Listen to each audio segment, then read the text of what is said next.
थोड़े दिन के अंदर भारत की जनता सड़कों पे नजर आएगी और इस तानाशाही का बोलबाला जो हो रहा है उस तानाशाही को कुचलेगी। हिंदुस्तान की आवाम से बड़ा कोई नहीं है। तानाशाही से लड़ने वाला अगर कोई नेता है तो वो है राहुल गांधी। मैं बोल रहा हूँ कि देश में तानाशाही का माहौल है तो वो सच है। कल को मुझे पकड़ा जाए और बोला जाए तो माफी मांगो, मैं काहे को मांगूंगा? तब क्यों नहीं मांगी जब कोरोना में लाशें तैरने लग गई। आप समझो चील कौवे कुत्ते बिल्ले पता नहीं कौन कौन नहीं खा गए। हिंदुओं को मुसलमान बना के दफना दिया गया गंगा के किनारे, तब क्यों इन्होंने माफी मांगी? तो सारे अनभक्तों की टोलियों को माफी मांगनी चाहिए। कितने समय से तो यही हिंदू राष्ट्र की बात कर रहे हैं। बिहार के लोग आज लगातार हिंदू राष्ट्र की बात कर रहे हैं, तो मान आने का पहला मुकदमा तो हम ही दर्ज करते हैं। तुम भारत को हिंदू राष्ट्र कैसे कह रहे हो? जो पूरे मुस्लिम समाज को मारने काटने की बात करते हैं तब मुस्लिम समाज की बेइज्जती नहीं होती, तब हमारे देश के अंदर अब्दुल कलाम आजाद जैसे नेता की बेइज्जती नहीं होती। एक न्याय की आवाज उठाना बवाल काटना नहीं होता। अपने सच के लिए आवाज उठाना, न्याय की आवाज को बुलंद करना बवाल काटना नहीं होता। आज हिंदुस्तान के लोगों की आवाज है राहुल गांधी, आज सच्चाई की आवाज है राहुल गांधी, आज लोकतंत्र को मजबूत करने की आवाज है राहुल गांधी। तानाशाही से लड़ने वाला अगर कोई नेता है तो वो है राहुल गांधी।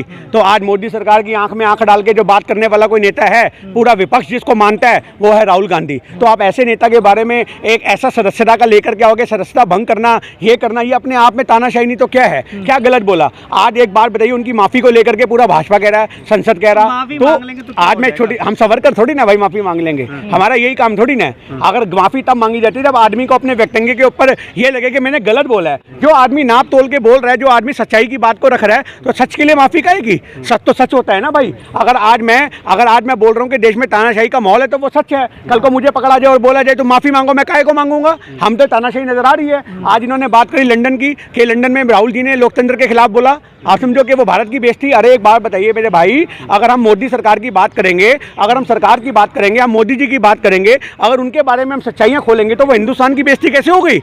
हमने क्या वहां पे तिरंगे का अपमान कर दिया? ये सोचने की बात है। आज माफी पे जोर क्यों दिया जा रहा है? ये माफी पे गौर इसलिए दिया जा रहा है क्योंकि ये षड्यंत्र है। माफी के माध्यम से उनको पता था राहुल गांधी जी अड़िग हैं, वो अड़ गए तो वो अड़ गए। आप समझो इस बात को। तो इनको पता था, पहले पूरी संसद इसके पीछे पड़ा रहा, मोदी जी इसके पीछे पड़े रहे, माफी मांगो, भाजपा के प्रवक्ता पीछे पड़े रहे, अंधभक्त पीछे पड़े रहे। उसके बाद तो भैया हमें तो बहुत कुछ देखने को मिला कि हमारे देश की कोर्ट भी कह रही है राहुल जी माफी मांगो। क्या साथ घाट है ये भाई? सोचने की बात है। क्या हमारे न्यायालय और हमारे सरकार के जो बंदे हैं ये आपस में मिले हुए हैं, जो इनके साथ बैठ करके एक बंद कमरे में ये षड्यंत्र होता है कि कैसे राहुल को गिराया जाए? अरे जितना तुम राहुल को गिराने का षड्यंत्र कर रहे हो, इतना ही तुम देश को उठाने के लिए अगर कोई नीतियां बनाते तो शायद हिंदुस्तान सोने की चिड़िया दोबारा बन पाता। पर तुमने तो भारत को जो एक प्रगतिशील देश था, हमारा जो प्रगतिशील देश था, उसको दोबारा अल्प विकसित देशों में तब्दील कर दिया है। आज भारत, नेपाल, भूटान, बांग्लादेश इन सबसे नीचे जा चुका है। हमारे देश का रुपया इतना गिर चुका है, जितना आज बरेली के बाजार में झुमका नहीं गिरा था धर्मेंद्र के गाने में, उतना हमारे देश की अर्थव्यवस्था गिर चुकी है। आज हमारे देश की अर्थव्यवस्था को गड्ढा खोद के इतना नीचे दफना दिया गया है कि शायद ट्यूबवेल का अगर पानी निकाला जाता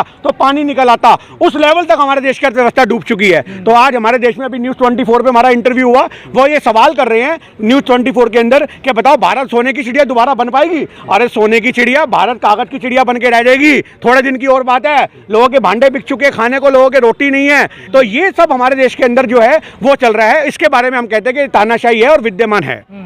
लेकिन देश की जनता के लिए अगर माफी मांग लिया जाए तो क्या गलत है इसमें? क्यों देश की जनता के लिए माफी क्यों मांगेंगे भैया? ये तो मोदी सरकार के झुकने वाली बात होगी कि उन्होंने बोला माफी मांगो, हमने माफी मांगी। वो आज माफी मांगने की बात कर रहे हैं, कल कहेंगे नाक रगड़ो।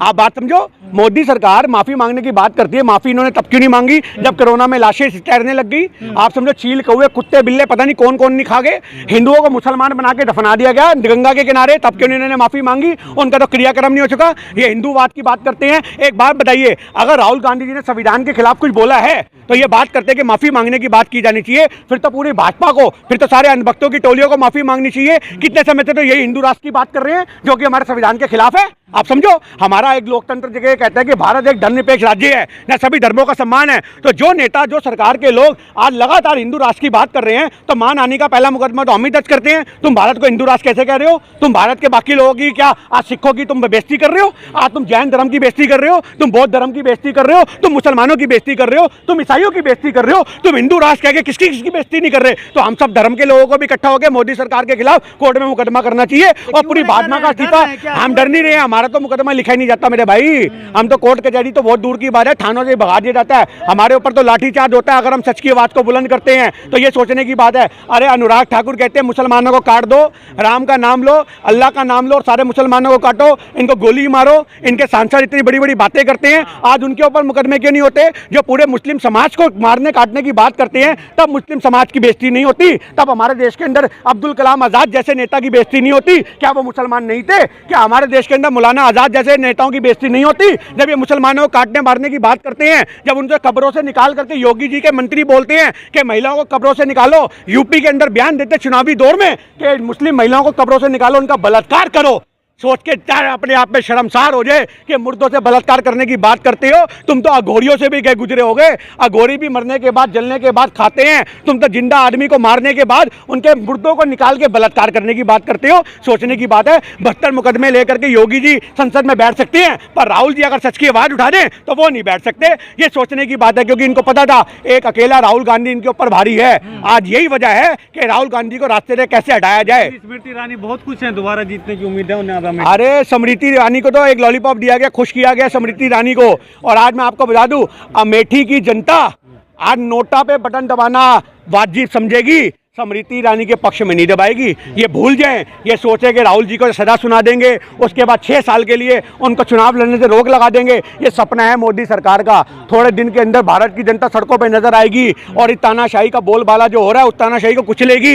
हिंदुस्तान की आवाम से बड़ा कोई नहीं है। आज मोदी सरकार बहुत वहम में है कि आज ये सोचते हैं कि अंधभक्तों को साथ में लेकर के ये हिंदुस्तान को हिंदू राष्ट्र बनाने के लिए हम नेताओं को, हम कार्यकर्ताओं को, हम भारत के लोगों को दबा लेंगे। तो ये इनका वहम है, आज ये भूल रहे हैं।